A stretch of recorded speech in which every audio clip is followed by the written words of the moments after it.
1 billion of us own a smartphone, and we know how addicting it can be. One former Google employee says this is no accident. Indeed, it is by design.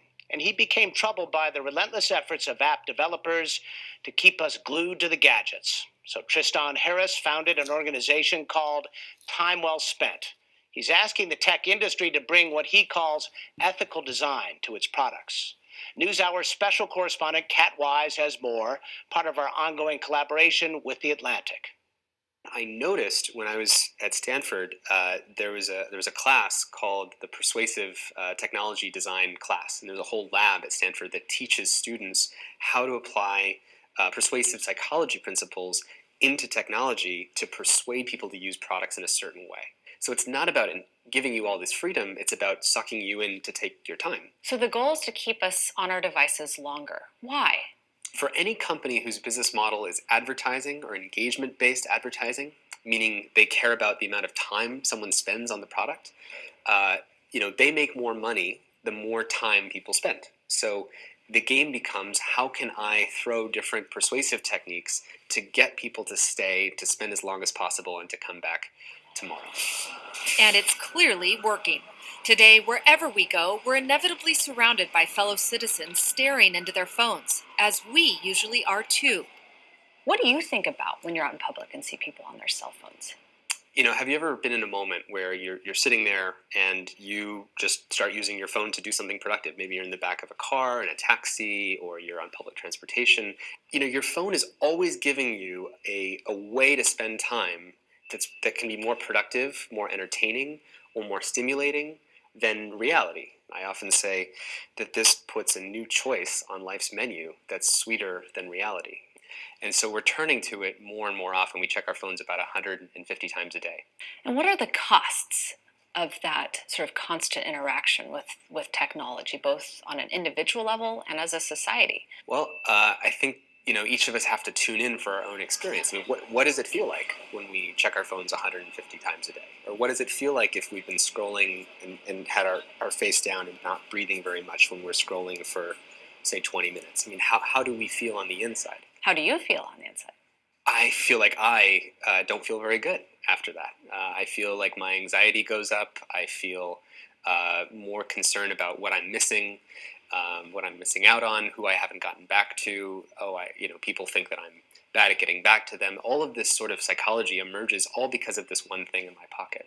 And we've never had a media device that literally 1 billion people are kind of being programmed in the same way, where so much influence is in the hands of a few technology designers. At Google, Harris was a so-called product philosopher and helped design the Gmail Inbox app. First of all, there was no one in the Gmail team who said, how can we addict people to email? There's no one who said that. That was never a goal. But you did hear conversations like, should we make it buzz your phone every single time you get an email? There's a design question. But the outcome of that one choice would be 1 billion people getting buzzed at dinners with their dates and with their friends and with their family. All of these billions of phones, by the product of this one choice, would be affected and interrupted all the time. And that was a conversation that you weren't having. I was getting a little bit disenchanted with whether or not we were having, I thought, the bigger conversation about when email or any product that we make actually makes a positive impact on people's lives.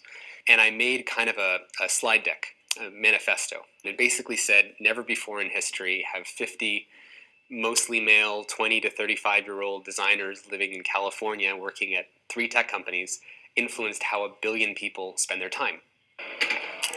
This is Coffee Bar in San Francisco, a popular hangout for high-powered techies like Harris, the ones whose choices can influence so many.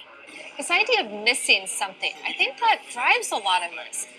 Tony Robbins has a great quote. He says, I run 8 companies and I have thousands of employees. What do you think the chances are that at any given moment, if I check my email, something has gone wrong? With his organization, Time Well Spent, Harris is urging peers in the tech world to have new conversations about the best interests of consumers. We need to change the incentive. I mean, I think so long as the business model of technology companies is advertising, we are going to have a problem.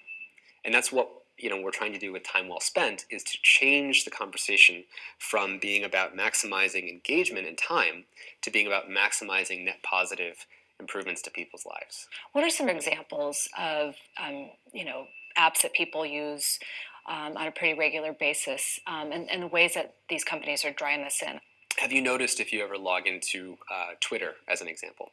So there's an extra delay that you don't know how long it's going to take. It's between 2 and 3 seconds, where the number of new notifications on Twitter you have. So why is that there?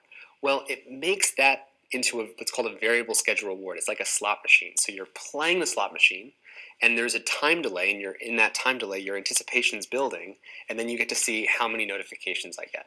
And so you become more addicted to checking it again the next time. It sounds like there's just a lot of sort of trickery going on here. I call it the race to the bottom of the brainstem to, get people's attention at all costs. Let's say I'm YouTube and I've got a certain amount of people's attention. What's YouTube's biggest competitor? Probably Facebook. Or take the CEO of Netflix recently said that the biggest competitors to Netflix are probably YouTube, Facebook, and sleep. Meaning Sleep.